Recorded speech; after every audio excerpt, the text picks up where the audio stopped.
City में जाने का बात सिटी में जाने का बात सिटी में जाने का बात सिटी में जाने का बात।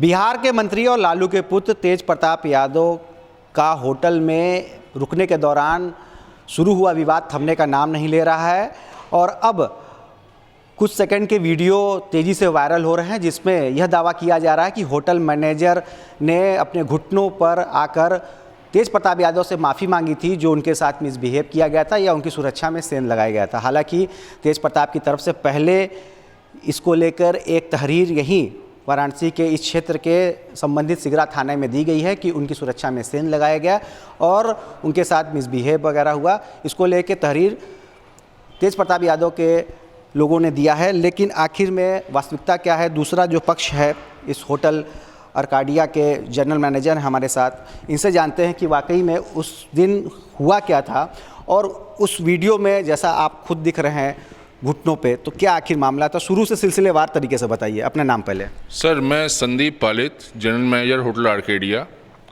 उस दिन 7 तारीख को रात कहिए यूँ कहिए 8 तारीख का अर्ली मॉर्निंग हो चुकी 12 बजे के बाद की घटना थी।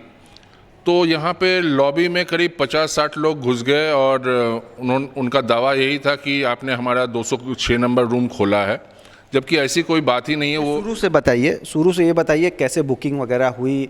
आपके पास जगह नहीं तो उसके बावजूद आपने वो आए तो आपने उनको रुकने के लिए जगह दी, तो वो क्या? अच्छा, ये बात है 6 तारीख रात या यूँ कहिए 7 तारीख का अर्ली मॉर्निंग। 6 तारीख को मेरे पास रूम था, मेरे पास बुकिंग आई कि बिहार के कोई मंत्री जी आ रहे हैं, नाम स्पष्ट वगैरह कुछ नहीं किया गया। तो 2 रूम चाहिए, उनको पहले ही बता दिया गया था कि 6 तारीख को मेरे पास रूम है, लेकिन 7 तारीख को मेरे पास कोई रूम नहीं है, ना ही 8 तारीख को है। इसीलिए मैं आपको सिर्फ 6 तारीख के लिए ही रूम दे सकता हूँ, आपको दोपहर को 12 बजे खाली करना पड़ेगा। लेकिन उसके बावजूद उन्होंने बोला कि ठीक है, कोई बात नहीं, हमें रूम दीजिए। वो लोग रूम में चले गए और उसके बाद उनसे आईडी वगैरह मांगा गया, तो आईडी वगैरह बोले कि सुबह तक देते हैं। फिर सुबह जब उनसे आईडी के लिए फिर से पूछा गया और रूम कब तक खाली करेंगे ये पूछा गया, तो बोले कि नहीं, हम आ रहे हैं, उसके बाद बताते हैं। इसी बीच उन्होंने बोला कि भाई मुझे आज भी रुकना है, तो आप देखिए कहीं से अरेंज कीजिए। तो हमारे पास कोई ऑप्शन नहीं था। हमने बोला कि सर हम ऐसे तो अरेंज नहीं कर सकते क्योंकि मेरे पास बुकिंग ऑलरेडी पहले से है। तो इसीलिए दोबारा मैंने एक बार जो मेरे पास बुकिंग थी उसको खंगाल के जो भी बेस्ट पॉसिबल हो सकता था, ये करके मैंने उनके बुकर को बता दिया कि सर हम उनका कमरा तो ठीक है, डिस्टर्ब नहीं करेंगे, उनको एक कमरा दे सकते हैं, लेकिन दूसरा कमरा आपको खाली करना होगा। उस पर वो राज़ी हो गए, बोले कि ठीक है, हम बात कर लेते हैं। जब वो मंदिर जा रहे थे तो उनको जब बोला गया तो उन्होंने बोला कि नहीं, ऐसा है कि आप देख लीजिए, हमको तो चाहिए। हम बोले सर ऐसा तो ऑप्शन नहीं है मेरे पास, एक कमरे के लिए हम लोग कर सकते हैं कोशिश, तब भी कोशिश करने के बाद ही आपके बुकर को बता दिया जाएगा। फिर वो निकल गए। जब उनको बुकर को बता देने के बाद 12 बजे तक हमने बता दिया, 1:30 बजे से फॉलोअप कर रहे हैं कि सर कब खाली करेंगे दूसरा कमरा, चूँकि हमारे पास ग्रुप है तो हमको ग्रुप को कमरा देना है जो कि 2 महीना पहले से बुकिंग है। तो उन्होंने बोला कि ठीक है, हम भैया से बात करते हैं कि कब तक खाली करेंगे। 1 घंटा बीता, भैया जी नहीं आए। 15 मिनट ऐसे करते शाम तक जब नहीं आए तो हमने बोला कि सर हमारा ग्रुप तो आ गया है, अब मुझे तो कमरा चाहिए, आप कैसे क्या कीजिएगा बोलिए। तो उन्होंने बोला कि देखिए, आप जो एक लोग उनके कमरे में हैं उनसे बात कीजिए। तो हमने 2-3 बार कोशिश किया उनके पास भी जाके, लेकिन वो बोले कि नहीं, जब तक भैया नहीं आएंगे तब तक हम लोग नहीं खोलेंगे, नहीं खाली करेंगे। किसी तरह से मामला संभालते रात 11 साढ़े 11 बज गया। अब ग्रुप मेरे सिर पे खड़ा है, जो पहले से रूम बुक किया हुआ है, आतिथ्य देवो भव, भाई बाहर से विदेशी आ रहे हैं, अपने टूरिज्म के लिए आ रहे हैं, अगर उसके लिए हम नहीं कर पाएंगे। फिर आपने क्या किया? वो रूम फिर हम दोबारा उनके रूम में गए, बुकर से जो कमरे में थे उनकी बात कराई, उनकी हामी पे हमने उनका लगेज शिफ्ट किया, लेके सिक्योरिटी रूम में रखा।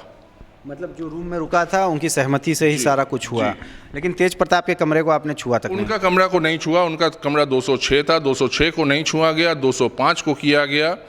उसके बाद सारा चीज़ मोटा मोटी उनको ग्रुप को रूम दे दिया गया। तेज प्रताप जी अचानक आके बोलते हैं कि नहीं, आपने हमारा कमरा को छुआ है, आप हमारा कमरा कैसे खोल सकते हैं, हमारे ऊपर तोहमत लगाने लगे। उनके जो सहकर्मी थे आपस में एकदम मारने के ऊपर तुले हुए थे। यहीं पर ये वही जगह है, ये वही जगह है। और ये इसी जगह पे जो घुटने पे बैठा के माफ़ी मांगने की बात है, ये इसी जगह पे हुई है। जी, ये माफ़ी वाला कोई बात नहीं था।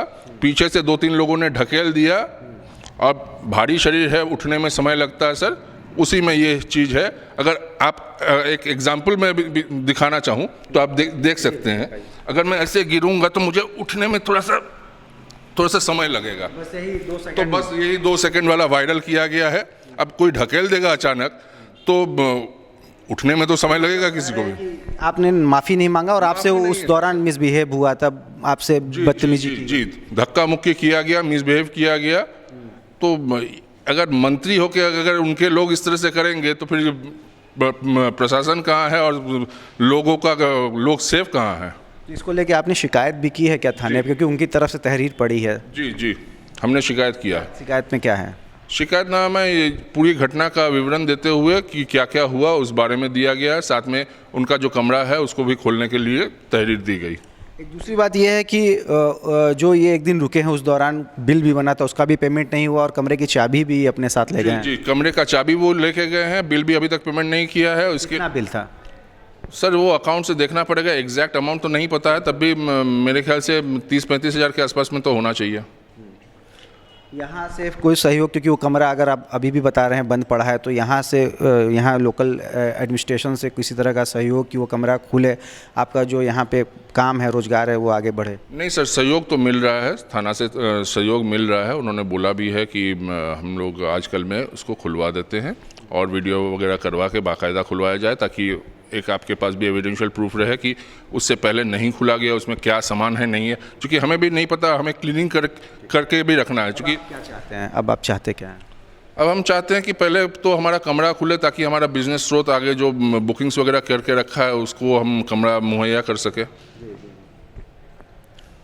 तो ये थे हमारे साथ उसी होटल में मैनेजर, और ये जगह भी वही है जहाँ पर इस बात को लेकर दावा किया जा रहा है, वो वीडियो वायरल हो रहा है कि इसी जगह पर होटल मैनेजर अपने घुटनों पर आकर तेज प्रताप यादव से माफ़ी मांगते हैं। लेकिन इस बात का खंडन खुद उस वीडियो में दिखने वाले होटल मैनेजर ने कर दिया है, और इस पूरी घटना को वो मिसबिहेव भी बता रहे हैं, और इसको लेकर उन्होंने संबंधित सिगरा थाने में तहरीर भी दी है ताकि उस पर पुलिसिया कार्रवाई हो सके। लेकिन अभी भी हैरानी की बात है कि आज घटना के इतने दिनों बाद भी वो कमरा तेज प्रताप का उसी तरह लॉक है जिसकी चाबी तेज प्रताप यादव के पास है, और न केवल कमरा लॉक है बल्कि जैसा ये बता रहे हैं कि करीबन 35,000 रुपये के आसपास का बिल भी है जिसका भुगतान तेज प्रताप